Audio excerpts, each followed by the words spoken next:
Welcome to The Outlet, an OTG production.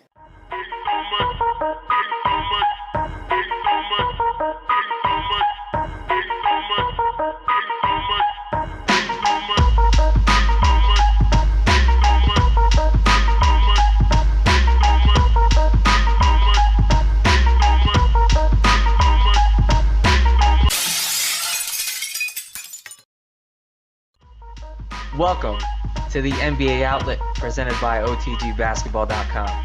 I am Parth Goradia.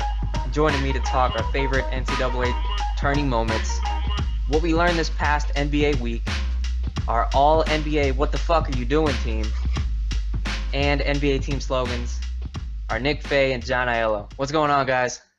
Yo, what's going on? Kind of What's a rough up? day. I'm a little tired. Syracuse lost yesterday, so they're out of the tournament officially, but I'm going to try and power through with as much optimism as I can. Yeah, I guess I had a rough day too. I watched the Nets and Pelicans game, so. Dude, that might, I don't know about that Syracuse loss, but I think Nets and Pels might be worse. Yeah, it's pretty bad. I mean, the Nets had Brook Lopez and Thad Young.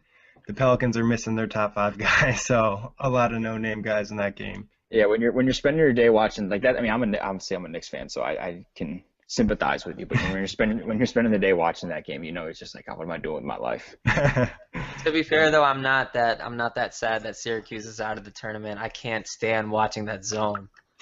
Yeah, the zone is rough. Yeah, I think it's good to implement at times, but I think he just favors it too much at times. He should try some man-to-man. I think they got so many athletic guys, and you know we're a fast team. We got a lot of fast guys. I think he should try and unleash the athletes. But I think doing that 2-3 zone kind of keeps him in this box almost. Yeah, before we get full-fledged into talking about the NCAA tourney, just want to give a quick reminder to follow us on Twitter at OTG Basketball. Join the conversation. Check us out.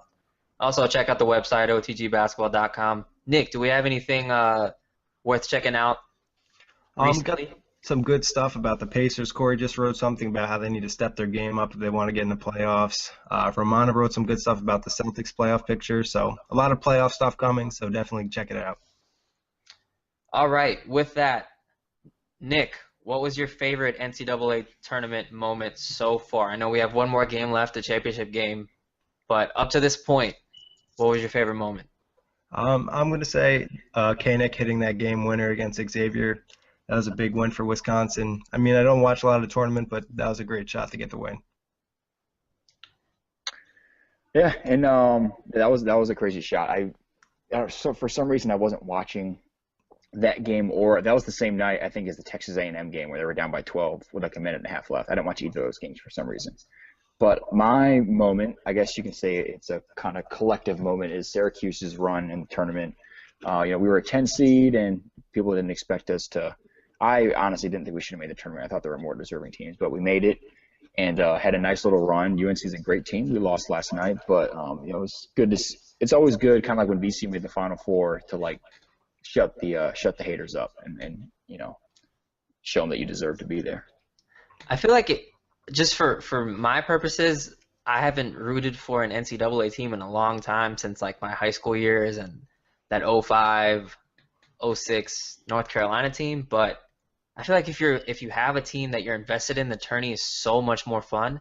Like, I feel like, John, you had a great time watching the tourney, and me, it's just like, man, it's like difficult to watch this because a lot of these guys cannot make open shots.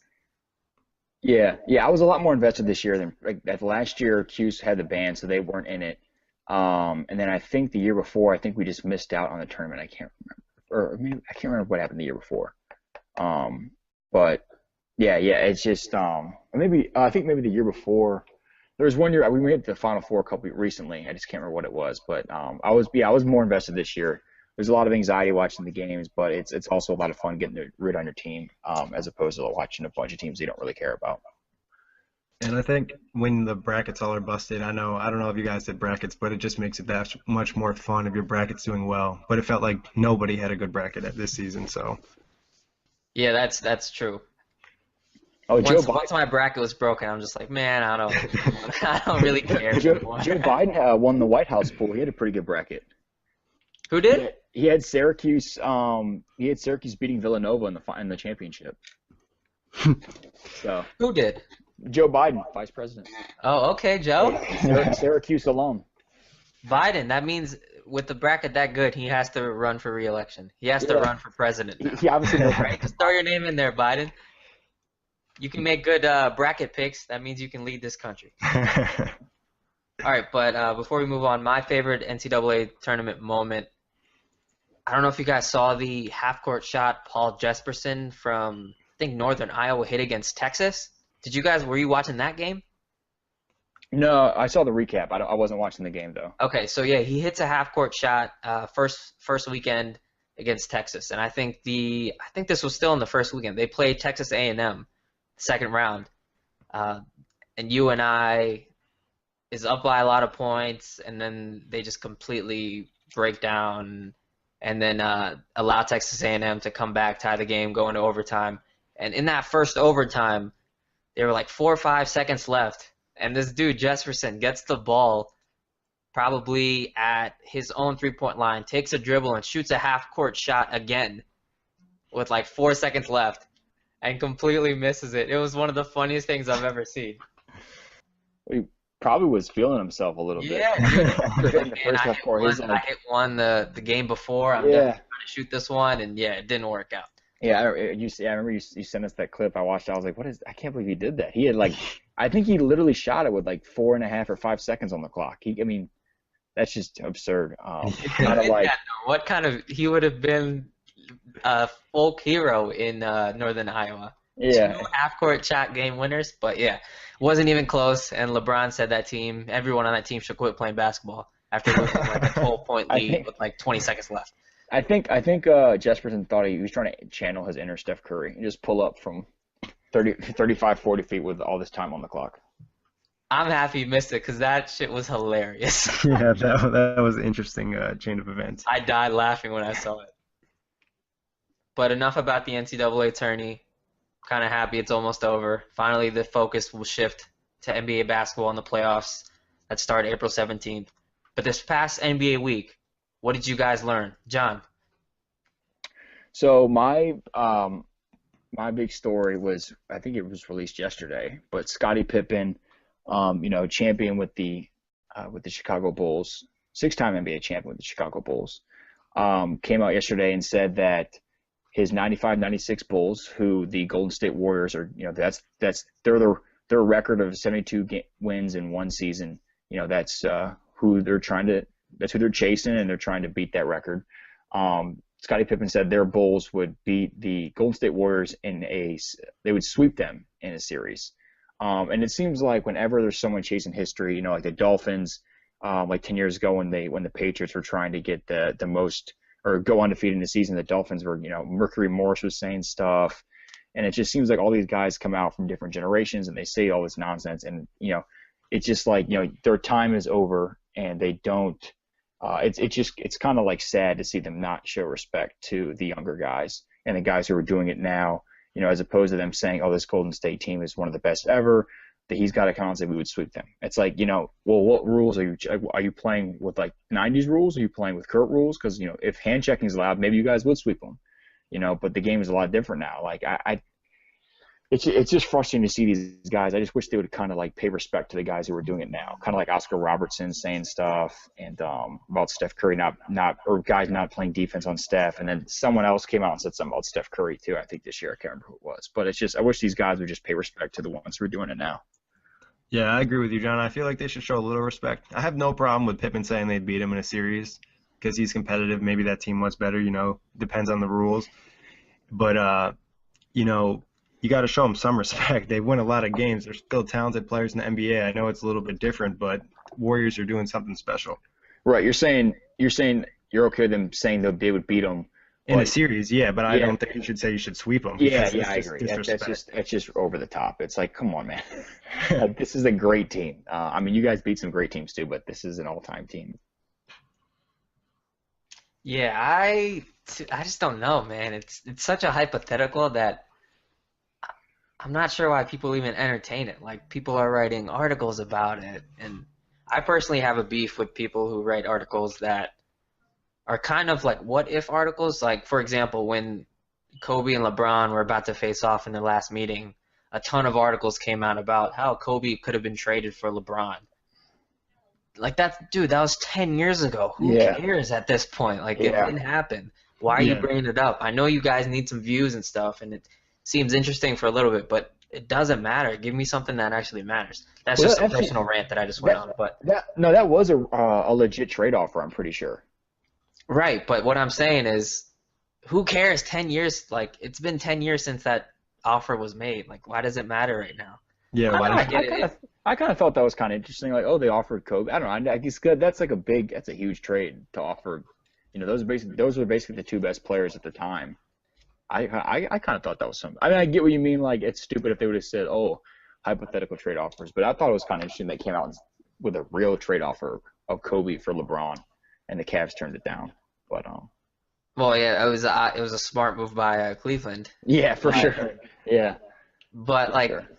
sure, like it's interesting because of those names. But when you get stuff like, I can't think of an example off the top of my head, but you know what I'm talking about, like stuff that doesn't actually matter in today's landscape. it's irrelevant. Exactly. It's irrelevant to what's happening right now, but yet you want views and stuff, so you'll put Clickbait. that out there. There you go. That's just my beef with it. I Yeah, completely got off your topic. Sorry about that. But to get back onto topic, I don't know who the hell would win. I want to go with the Bulls just because, I don't know, Michael Jordan and Scottie Pippen are kind of like mythical creatures at this point. Like we definitely give them too much credit in a sense. But that Bulls team, I was also looking at some stats. That Bulls team lost a ton of games by single digits. Like I don't think they were they might have been blown out by 20 maybe once. The Warriors have had that 3-4 times this season. A Yeah. lot of like the Bulls losses were by like single digits, or like they had 3 or 4 losses by 1 point. So I don't know, dude. Like Yeah, those stats might mean something. Those stats might mean nothing in terms of this game. But in the Bulls know. also, kind of like how the Warriors have the Spurs as their like stiff competition. The Bulls had the Magic. Like I think it was 95-96 where, you know, the Bulls had won a ton of games in a row, but the Magic had also won. They were right on their heels the whole year. I mean, the Bulls played some tough teams. Like you think about, like the Sonics were stacked. You know, the Magic were good. There's a lot of really good teams in the mid '90s. So like I think I would give the edge to the Bulls because I think they can match up really well. Like I think especially if you're playing on like the hand checking rule, if you could put Harper on Curry, and then you could have MJ guards Clay. You could have or you could put Pippen on Clay, and then they have Kukoc, they have Dennis Rodman. They're a versatile team, and they had Steve Kerr come and make some threes against his own team. But it's tough to go against MJ. Yeah, exactly. That's what makes it tough. But I think the Warriors probably could at least get one game, I would think. Yeah, I think they would get at least one, probably a couple. I mean, they get 7 hot. games. Yeah, I mean, because Chicago couldn't shoot threes like Golden State can, not even close. You know, they didn't really have any. I mean, Kukoc and Kerr were their big three-point shooters. I don't know. I mean, I'm not an expert on '90s basketball, but I don't think they had other three-point shooters besides those two. Yeah, the three wasn't as big back then as well, so it's Yeah, like just it'd be totally different game. It would be a nice matchup to see, but obviously we'll never see it. I think just the contrasting in styles Yeah, would be the most fascinating part of that matchup. Like I don't care who wins, like it'll never happen. But just like I want to see the styles contrast and how that would physically look on a basketball court. the closest thing I think we'll see is maybe like a 2K simulation. Yeah, they'll come out with something. I think they already have. I think the Yeah. Warriors won that simulation. Well, there was something. Wasn't it last year they came out with a simulation for the Lakers versus the Bulls? Because I think it was around the same time last year where the Lakers or so. It's always Scottie Pippen. Oh yeah, it was Shaq and Scottie Pippen. Yeah, because then Shaq can't. Yeah, him and Scottie were beefing. Sky's is beefing with everybody. Yeah, Get him, Scottie can't let it go. Nick, what'd you learn this NBA week? For my weekly, I went with the report that Chris Mannix had. He reported that the Bulls might have legit interest in trading Jimmy Butler this offseason. So I was wondering if you guys think this is good, bad, or maybe who would be interested in trading for Butler. I think it's a smart move. It just seems like Chicago needs to start over. But like the thing is, that, like Butler's a really good player. And my kind of issue with it is like it's not like Butler's like 30 years old. Like isn't Butler like 26? Yeah, he's young. Yeah, it's like I mean he's a really good young player. I don't know if it's worth trading a guy who's a cornerstone for your franchise for the next until his contract is up for the next 4 years for a couple to like rebuild. Like I don't know if it's worth rebuilding if you have to get rid of a young star. I don't. It's one thing if he's like if it's like Carmelo, that makes sense, but. He's a young star. I don't know if I totally agree with it. I think it depends on what they could get in return. I think it's dumb, to be quite honest. Like he's going to be on a cap-friendly deal as soon as the cap starts rising in the coming years. So he has his guaranteed 80 million-ish, 90, something like that. But it's not going to with the max contracts you'll see for some of the guys who are lesser players than Jimmy Butler this offseason and the offseasons going forward.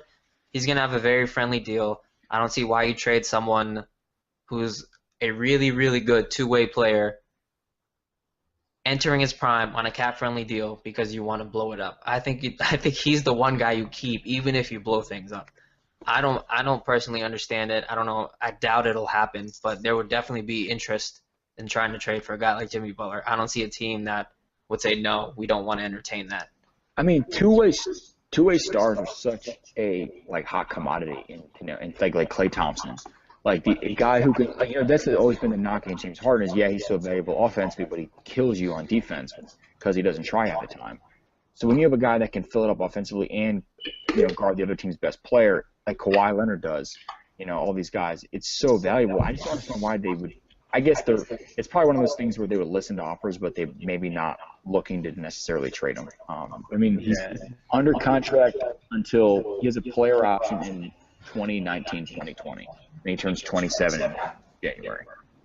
It's tough. I mean, I wouldn't understand. I agree with Parth in the fact that he's a young player. He plays both ways. He's got a cap-friendly deal. Why would you want to trade him? Because he'll still be good even if you rebuild by the time you're done, most likely. Yeah, you know what I mean? Like. Even if he opts out of that player option in 2019, you still have him for 3 years. Yeah, and he's going to be 28 at the end of the deal, 29 if he opts in. I don't.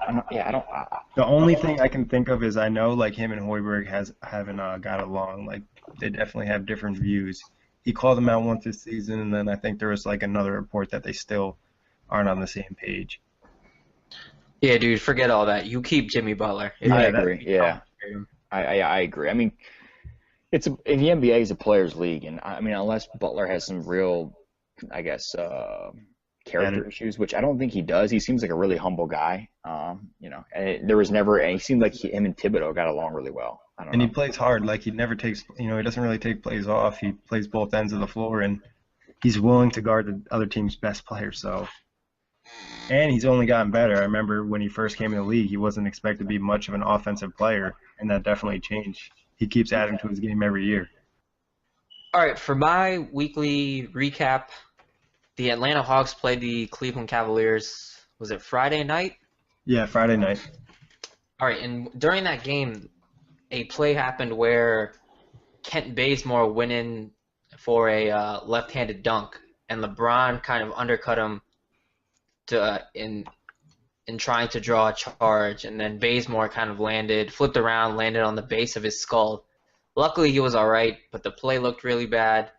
The picture, which I'm sure the OTG account will retweet or throw out there, it looked really bad on the way coming down for Bazemore. And it's just, I personally hate players taking charges when other players are in the air. I don't see how that's any different from you trying to undercut a guy from behind when he goes up for a dunk or a layup. It's just as dangerous as you saw with that play.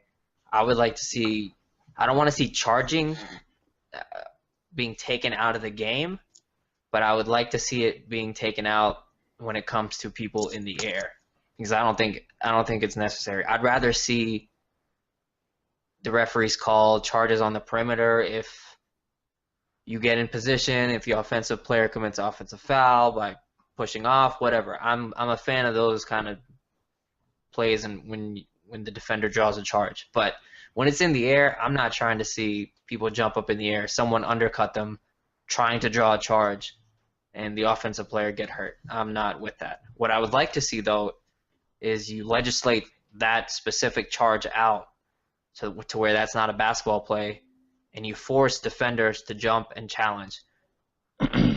But to not to completely take the advantage away from the defense, completely give the advantage to the offense. I would like to see defenders get away with more if they go up to challenge, if that makes sense. More contact, yeah. Right. You can as a defender, you can get away with more contact if you jump, if they take away the charge rule when the offensive player jumps.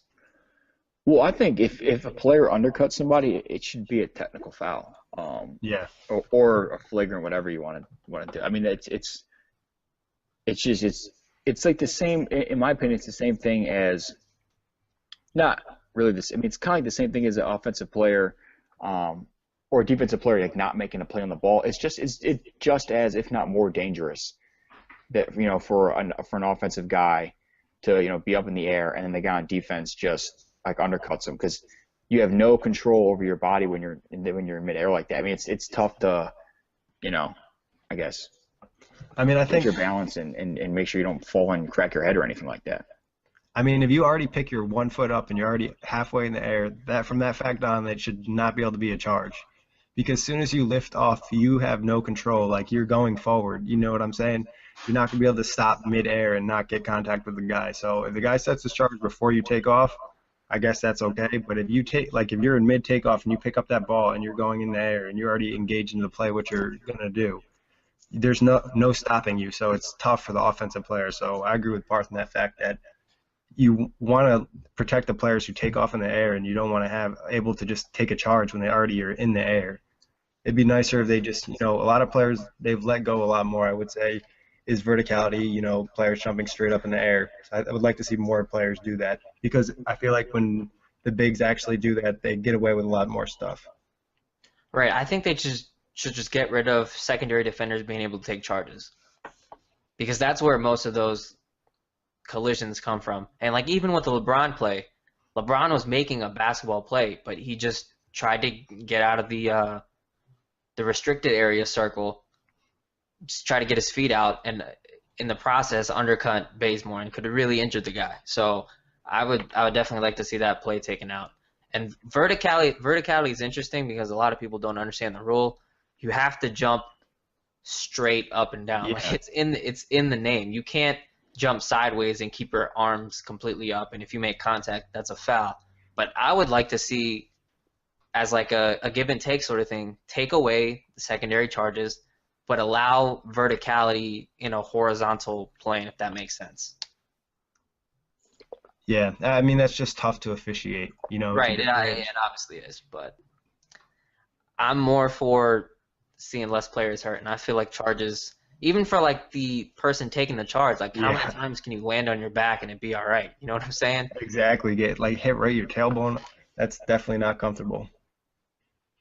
So moving on from what we learned this past week to award season in the NBA. We'll get the MVP award, the Defensive Player of the Year award, our all NBA teams, our all defensive teams. We at OTG wanted to give out some awards for people who are just doing a little bit too much off the basketball court.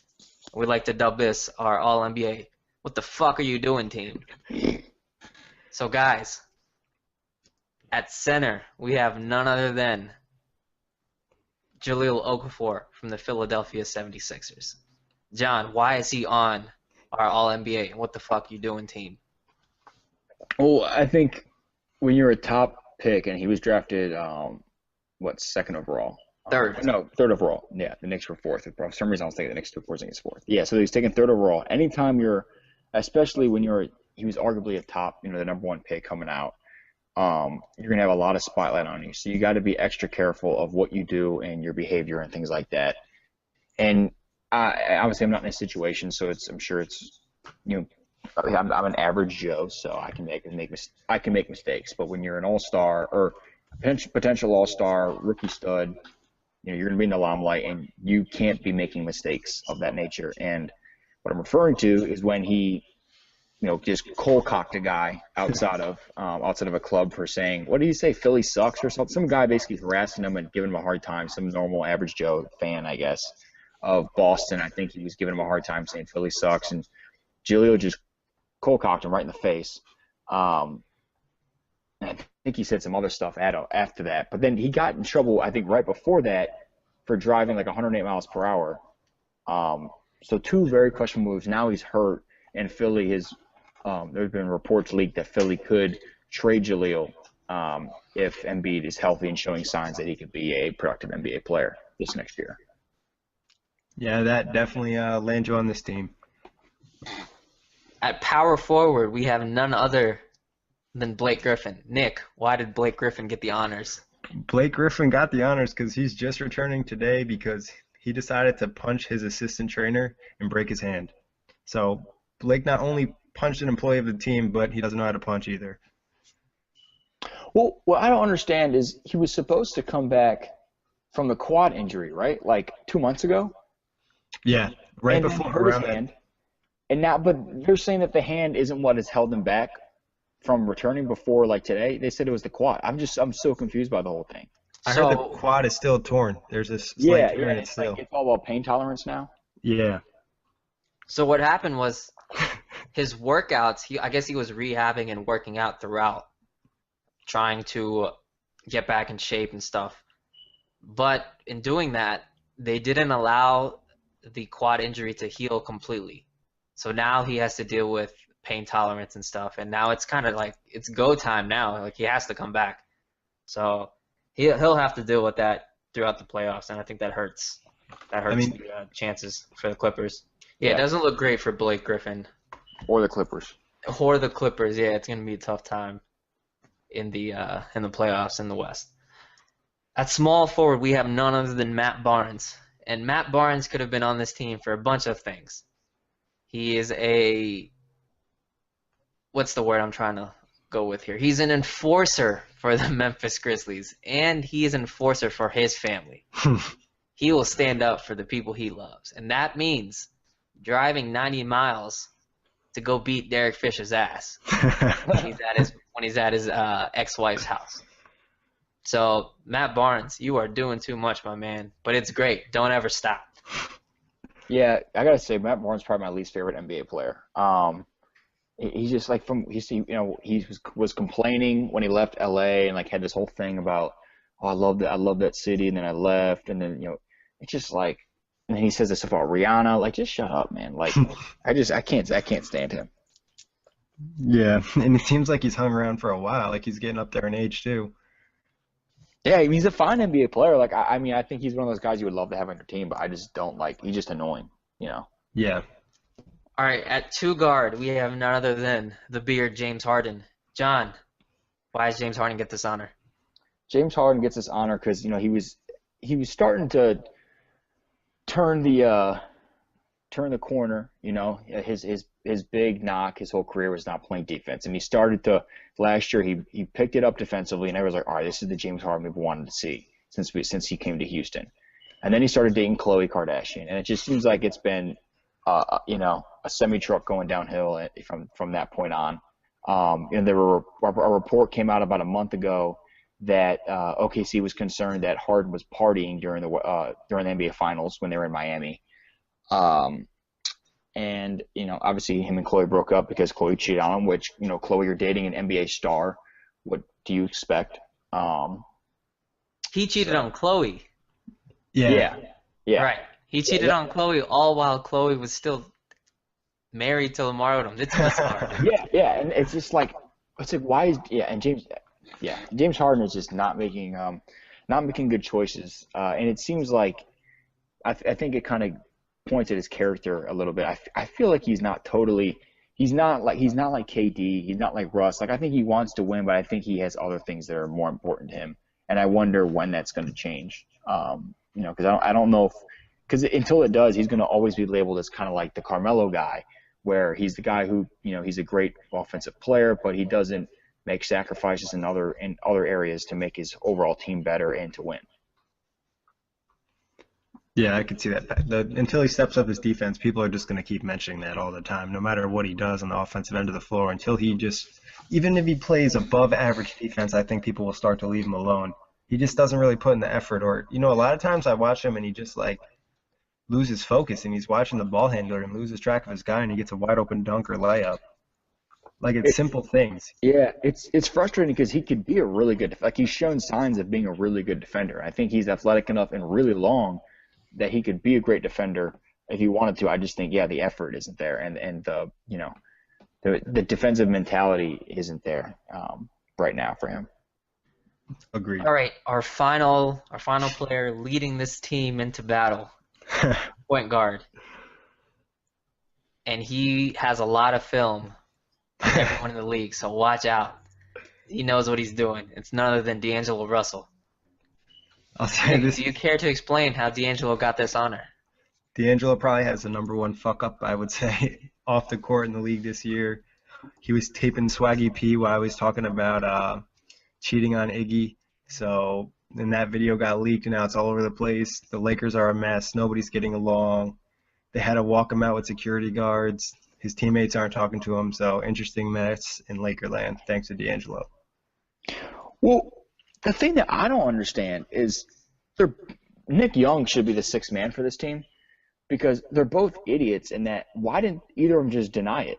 Like the video, you can't even tell you can't tell who's talking.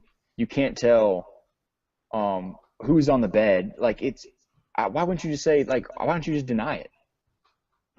I mean, he recorded it in the first place, so I guess these guys aren't very smart when it comes to that regard. Yeah, I mean, hey, why would you? I just don't understand that. Like it's not just you're like two random kids. It's like you are NBA stars who, everybody looks up to you and yeah, people. So I just don't understand what goes through these guys' heads. I mean, I think it just makes Russell look really immature. Yeah, and that was. I'm not gonna say like Swaggy P's good cheating on his girlfriend. Like that's not good either. You know what I mean? Like he's wrong for doing that.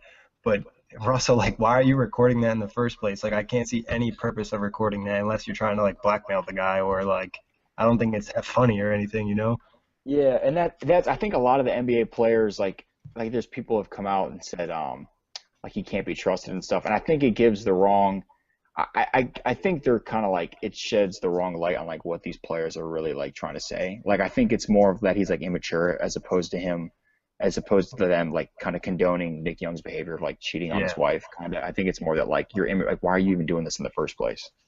Yeah, it made no sense. The whole situation's just kind of confusing.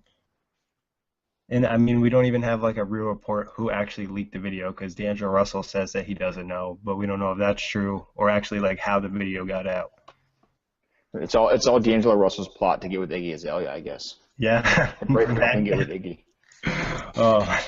The whole situation's bizarre, dude. It's like a reality TV show. It's not like the NBA.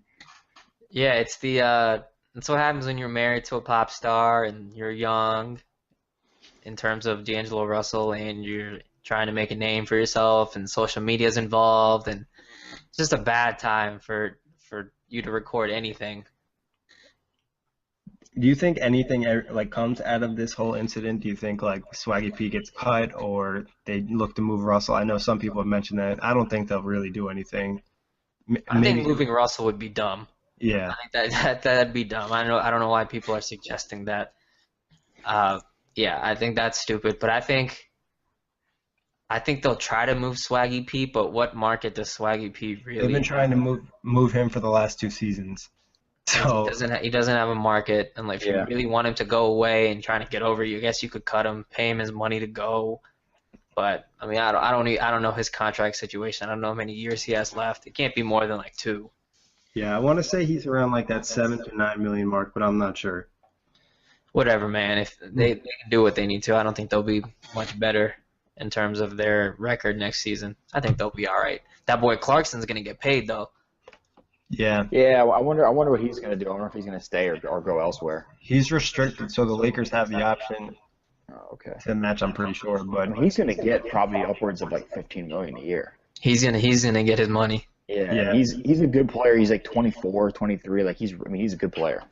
That's when being a second round pick is to your advantage because you can, Right. if you're good, you can get your money quicker. Yeah, you can cash in earlier. Yeah, exactly. And then you have room for another big contract too. So it doesn't hurt being a second round pick if you can play. Yeah. Well, you see a lot of guys now when they're a second round pick, like some of them negotiate for the 1-year contract, or like if they're undrafted and they bet on themselves. I mean, it doesn't always work out, but sometimes it does, and they end up being able to get more money, you know? Right. That's similar to what KJ McDaniels did with Philly. Yep. Yeah, exactly. And Philly didn't want to pay him, so they traded him to Houston. So it's the business, man. But we need a leader to lead these guys from the sidelines. And we have 2 coaches in mind because we couldn't pick one for these knuckleheads. So we have former Knicks coach Derek Fisher, who is leading this team because him and one of his former teammates are fighting over the same girl, and he doesn't take direction from Phil Jackson, which led to his firing. So former Knicks coach Derek Fisher, you have another job leading this team. And don't worry, we're going to bring some friendly faces in, and we'll have Kurt Rambis as your associate head coach, and he can be in charge of getting all the girls with a nice booty. He'll be in charge of social media. Yeah, definitely. D'Angelo Russell. D'Angelo Russell. Him and D'Angelo Russell are head of the Twitter sphere for this All NBA. What the fuck are you doing, team? So that's our OTG award for today. We want to move on to NBA team slogans. So guys, I'm gonna throw out an NBA team name, and I want you guys to give me a slogan that describes this team. Is that cool? Sounds good. All right, first team, Oklahoma City Thunder. All right, I got a perfect one for OKC. 2 heads are better than one. Talking about Kevin Durant and Russell Westbrook. Definitely a better force together than they are apart. Even though the numbers might not say it, I think they're a better team and they get the W. Yeah, I'm with that choice. I don't see how KD would leave OKC. Why would you want to leave Russell Westbrook? And also financially, I think if he signs another 1-year deal, a 1+1, most likely, he can then cash in on 35% of the max, which he can't get currently because he doesn't have enough years experience. Shout out to Josh Earl for that info, but I think that'd be the smart financial thing to do. And all the basketball reason is, why would you leave Russell Westbrook? This dude is incredible. So I don't think he I don't think he leaves, and I think that slogan is a good descriptive slogan for OKC for years to come. Yeah, I think Kevin Durant's probably going to stay as well. I think he wants to stay with that team. I think he generally likes OKC. He appreciates the team drafting him. I feel like he's a loyal type of guy. All right, moving on. Next team, Sacramento Kings. All right, for the Kings, just do it. I think the Kings, they flirted with trying to trade DeMarcus Cousins last offseason. I think this offseason they just need to trade him, hit the restart button, front office, coaching, team, everything. Try to get assets. Cousins got a lot of value, so make that move. Just do it. Yeah, I think it's getting to a point where I know they see Cousins as like he's a star player, who's kind of like could lead their team and everything. But it's getting to a point where I think the guy just needs to change his scenery, and I don't think it's going to work out for him in Sacramento anymore. It's just he's been there too long, and I think the organization itself is just so it's arguably the worst organization in the NBA, and there's 4 or 5 really bad ones. Yeah. So I think at this point you got to just cut your losses and see what you can get for him. Yeah, I think the just do it could also be for George Karl. Just fire the dude, man. I know you want him to resign, and so you don't have to pay him his money. But if you really don't want him there, just fire the man. I know Vivek Ranadive used to coach his girls, like his youth girls team or something for his daughter. Dude, just coach NBA basketball. You can do it.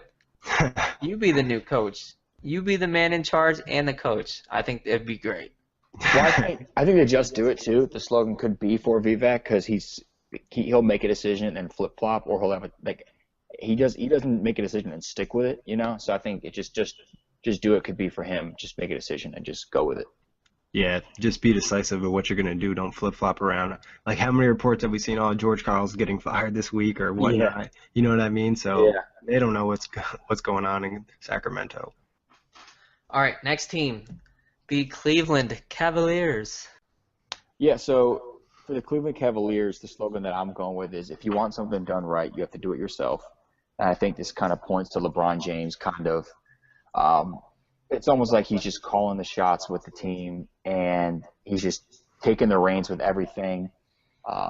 Even though it's not really his place, even though he's a star player, and I get the star player should have some say, but he's kind of dipping into all kinds of facets within the organization, whether it's getting this guy to sign here, or getting this guy, like getting Tristan Thompson $86 million or whatever, or possibly wanting Kevin Love gone or wanting David Blatt gone. And then we saw the other night where during the TNT game, was it the TNT game where he was on the sidelines acting like the coach? That I was think not the TNT. It was No, not it might have TNT. been the TNT. No, I can't I remember. think they had 2 TNT games this week, and I think that was Tuesday. Yeah, Right. it was. Okay, it was Tuesday when he did that. Yeah, but he was on the sidelines, and you see him standing up, and he's talking to J.R. Smith, and you can tell it's like Lou's trying to coach, but LeBron's in the background saying, "No, listen, you can listen to me. I know what I'm doing. If you want to win, you got to listen to me." It's just like, at this point, it's like they shouldn't even have a coach or a GM. It should just be LeBron controlling everything. the Cleveland LeBrons.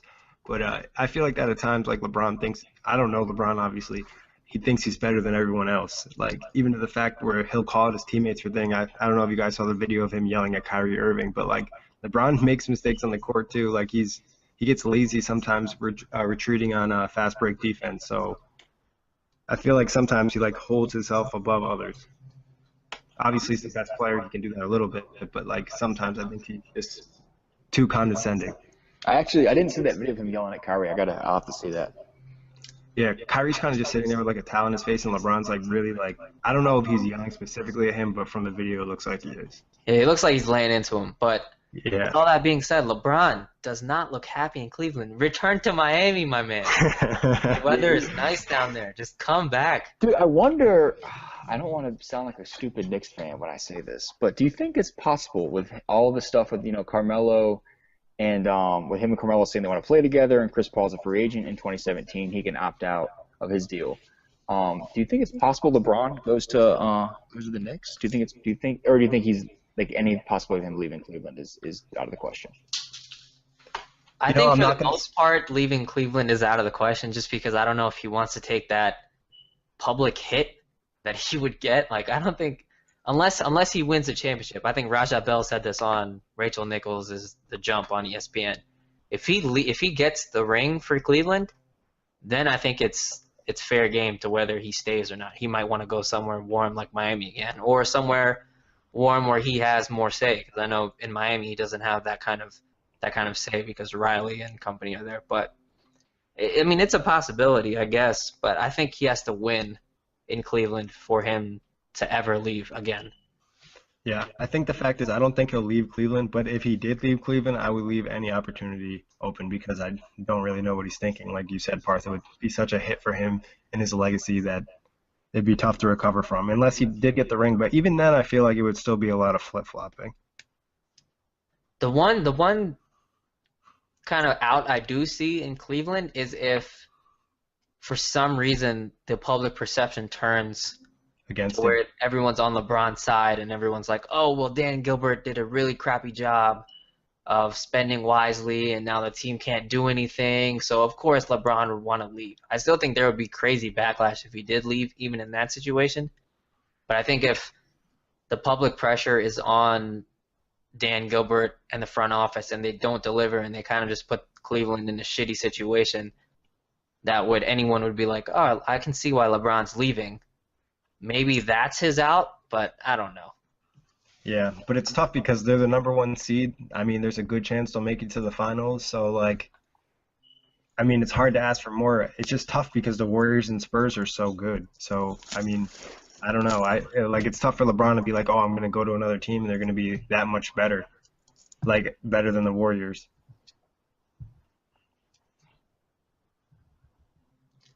All right, next team. We have the Brooklyn Nets.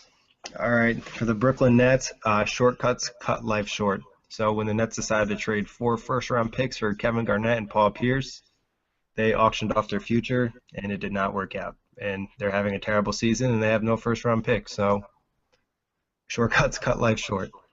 I think they did made a great hire in Sean Marks, though. I think you guys Yeah. have a bright future in terms of what he can do in like to his decision making, and we'll see how he can build a team.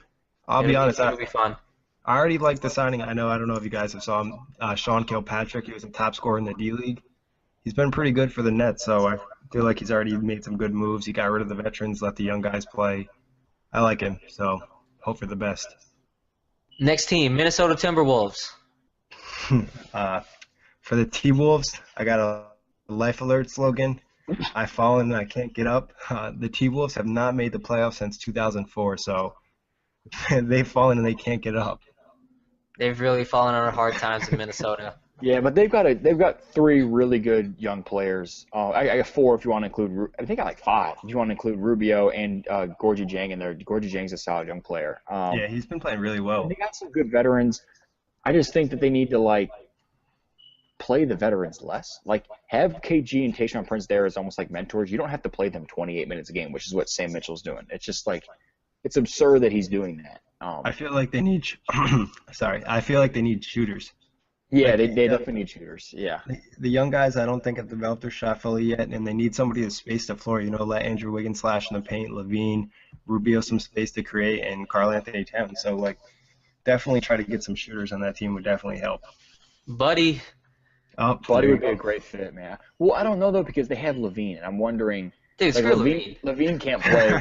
Levine's been pretty good recently, man. No, he has. And been I also pretty good.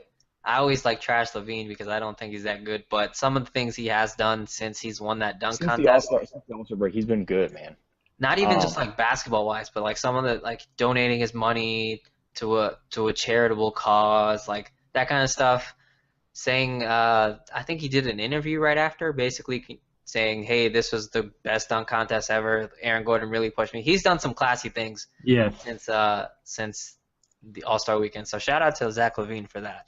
And I mean, with that type of athleticism, there's so much potential just because he really understands a game. He just jumps so high. Yeah, it's absurd. He reminds me almost of a young Vince Carter kind of. I think Vince Carter didn't develop his shot until I want to say he wasn't a good 3-point shooter until he was with the Nets. I mean, even maybe the last couple years with the Raptors, he was decent. But if LaVine can develop that 3, I mean that's there because he's streaky. He doesn't have it every game. But there's games where he a game. I think it was against the Wizards a week ago where he hit 2 or 3 late in the game, 2 or 3 tough 3-pointers. But they got a lot of young talent. I think there's the few Minnesota fans that are out there should be optimistic. For sure. All right, next team, the Boston Celtics. So for Boston, I wanted to do good things come to those who wait because they've been very patient in terms of, since they got rid of Paul Pierce and Ray Allen, or I guess Ray Allen left the team, but since they got rid of Paul Pierce and Doc Rivers and Kevin Garnett, they've been very patient in terms of they have all these assets. They've just been stockpiling assets, and they haven't made any crazy deals to kind of strike while the iron's hot or anything like that. They've just been patient, and I feel like they're waiting for the perfect deal, the best deal they can possibly get. And it's paying off. They have a good young team. They have a great young coach, and their future is bright. I mean, if they get a one go-to scorer in there, they're going to be I would honestly put them over Cleveland just because they have guys that get along, and I think chemistry is so much more important than people think. And they have a great coach. And they have a great coach. He might be the best coach in the Eastern Conference. I don't know who's ahead of him in the East. Maybe Stan Van Gundy's up there, but those two, I don't know who else is up there. Frank Vogel's good. And also, shout out to the Boston Celtics for beating the Warriors.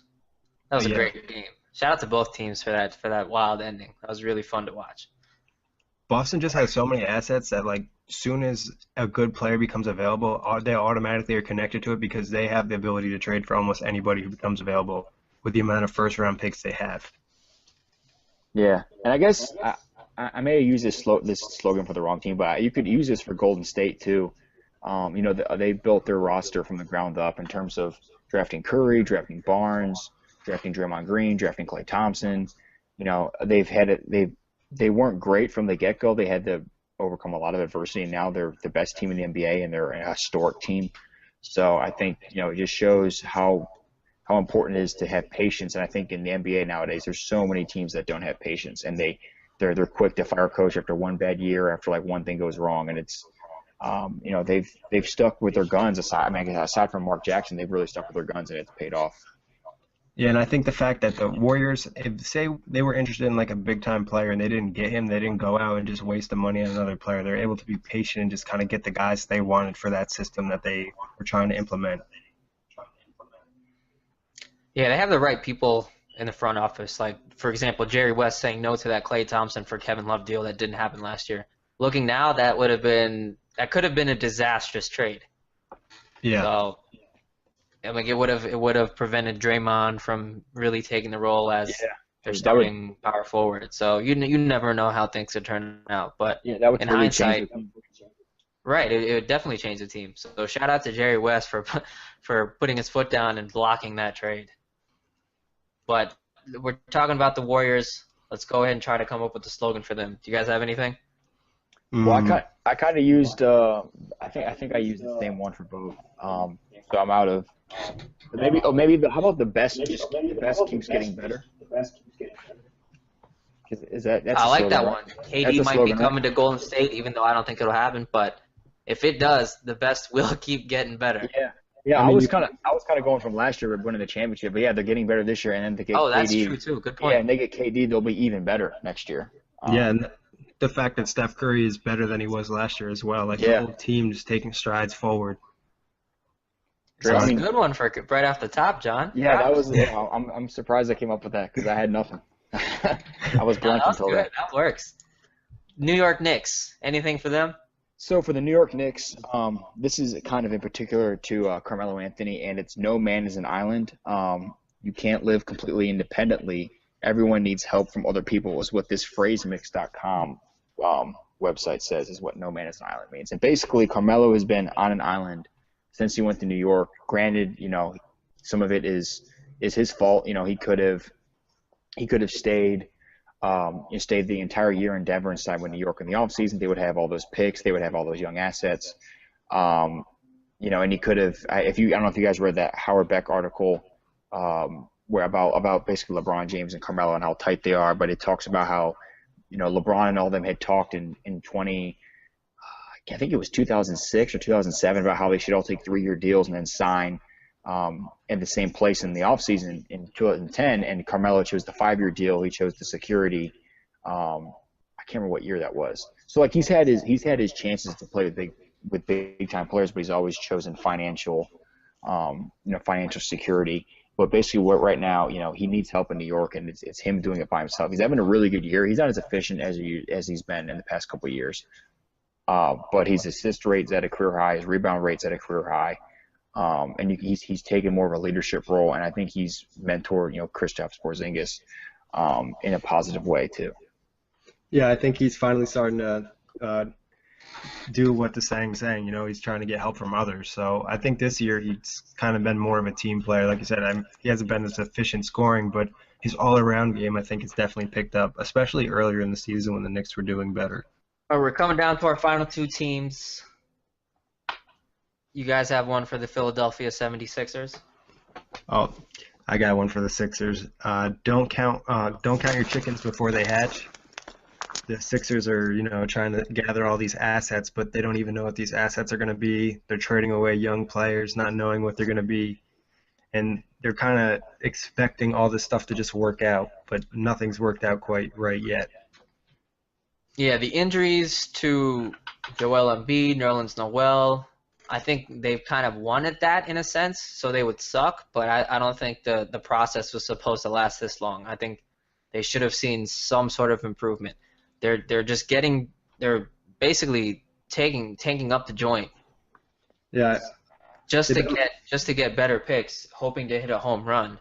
But they've hit singles and maybe struck out a couple times. So will it happen? They're giving themselves the best chance to do it, but you actually have to come through and deliver. So I don't know if that actually happens for them. I do like what they're doing on the front line, but they need to trade away at least one of those guys. Yeah, Yeah. doesn't make sense to draft 3 guys like that with such high picks in the draft, so close together. You're not going to be able to play all 3 guys, and then you have 2 possibly big-time centers. That's not going to work out together. So in theory, it's great in the concept that, you gather assets and you're able to just trade them, but it's not like a video game. It doesn't always work out like that. All right, the final team, and I'll come up with the slogan for this team because they're my hometown Miami Heat.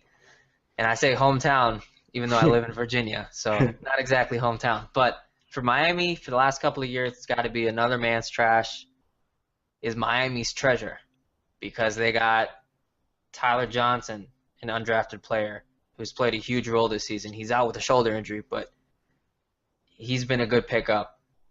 Hassan Whiteside, who they basically got off the YMCA roster, and he is now going to command close to and probably a max salary this offseason. I think without question he gets max. Yeah, I agree. I think max for sure. Yeah, I think he's for sure getting max too. A lot of guys are going to get a max. Yeah. True that. And finally, Joe Johnson, who wasn't exactly trash in Brooklyn, but ever since coming down to Miami and feeling that South Beach sand and that warm weather, he's looked incredible for Miami. So they've really been collecting players that have kind of been undervalued in a sense and really doing great things with them. So shout out to the Miami front office and their scouting and whoever else is involved in player personnel decisions. Well, and you could talk about Josh Richardson too. I mean, I guess he was a second-round pick, right? So yeah, 40th. Yeah, not necessarily trash, but still, he's been productive this year. So it's not often you see a guy from the second round, be this productive in his rookie year on a good team. Yeah, he obviously was overlooked in getting drafted in the second round. He definitely had some nice moments for them. I know when Dragic was out like a couple nights ago, he really stepped up nice. And then, it's nice to have 2 guys hit in the same draft. Yeah, Miami really nailed this draft. Really nailed it. So they have 2, hopefully, players that will play a role in their rotation for years to come. That ends our NBA team slogan segment. That's all we had for you guys this week. We hope you enjoyed listening. Be sure to follow us on Twitter at OTG Basketball. Subscribe to the podcast, like the podcast, share the podcast, do what you got to do, get our name out. We hope you enjoyed it. Nick, John, do you guys have anything else you want to add? No. Thanks for listening, guys, and hope everybody has a good week. Yeah, great show, guys. Thanks for listening, and we'll talk to you next week.